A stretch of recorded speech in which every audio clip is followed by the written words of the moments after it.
महामहिम राज्यपाल प्रोफेसर गणेश लाल केन्द्रापड़ा गस्त केन्द्रापड़ा प्रदक्षिण भवन में पहुंची गार्ड ऑफ ऑनर ग्रहण करने पर जिलापाल एसपी महामहिम को स्वागत करते।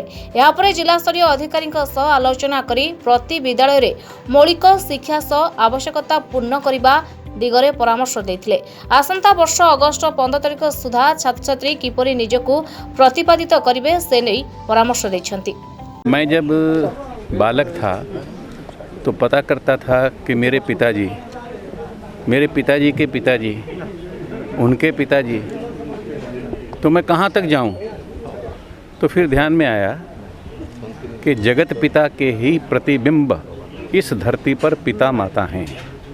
जगत जननी और जगत पिता के छाया कहिए, प्रतिबिंब कहिए, उनके विग्रह कहिए, उनके रूप कहिए, इस धरती पर माता पिता उसी भगवान जगन्नाथ के और उनकी भार्या के कहिए, उनके ही प्रतिरूप होते हैं।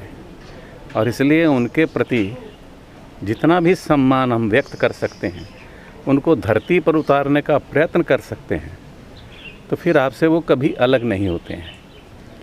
पहले हम पिता और माता के उपस्थिति में जगत पिता और जगत माता यानी भगवान जगन्नाथ के दर्शन करते हैं।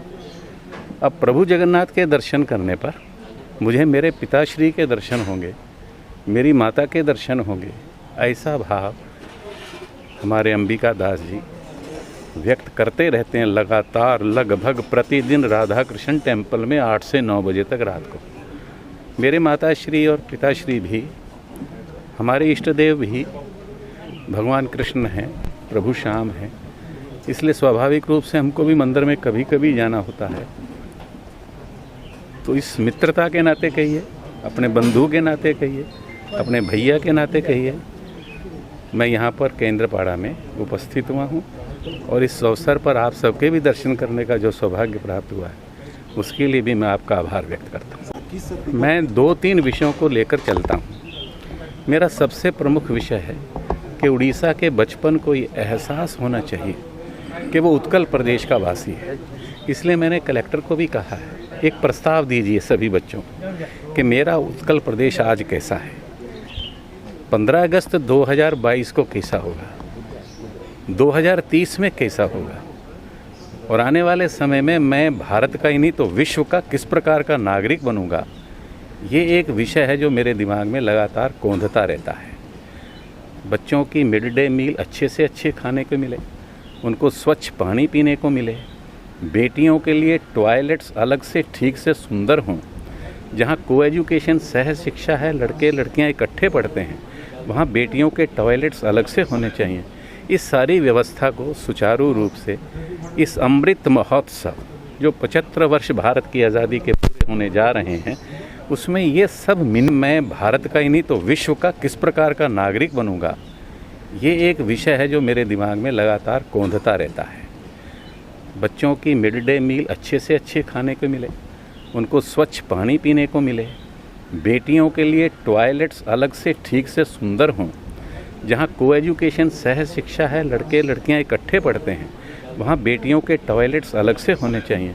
इस सारी व्यवस्था को सुचारू रूप से इस अमृत महोत्सव जो 75 वर्ष भारत की आज़ादी के पूरे होने जा रहे हैं, उसमें ये सब मिनिमम पॉसिबल ये सुविधाएं उपस्थित होनी ही होनी चाहिए। और मोटे तौर पर हर बच्चे को एहसास हो कि उत्कल प्रदेश उसका है, उत्कल प्रदेश उससे जाना जाए, विश्व उससे जाना जाए। इसीलिए देश के माननीय प्रधानमंत्री ने रेन वाटर हार्वेस्टिंग, ये प्रॉब्लम पूरे अनेक प्रांतों में है। लोगों ने पॉन्ड्स बनाए लाख, सवा लाख तक। गुजरात में यही किया है, नर्मदा से पानी को जोड़कर आज वहाँ पर चाहे बरसात हो या ना हो, किसान को पानी मिलेगा ही मिलेगा, स्वच्छ पानी पीने को मिलेगा ही मिलेगा। ये व्यवस्थाएं हमारे भी यहाँ उत्कल प्रदेश में अब तेज़ी से चालू हो रही हैं। जैसे पुरी में सबको सेफ ड्रिंकिंग वाटर मिल रहा है टैप से, यहाँ भी टैप से वाटर 45% तक है। 15 अगस्त 2022 तक मुझे कहा गया 55% तक होगा, और हम कोशिश करेंगे कि 2024 से पहले सेफ ड्रिंकिंग वाटर हर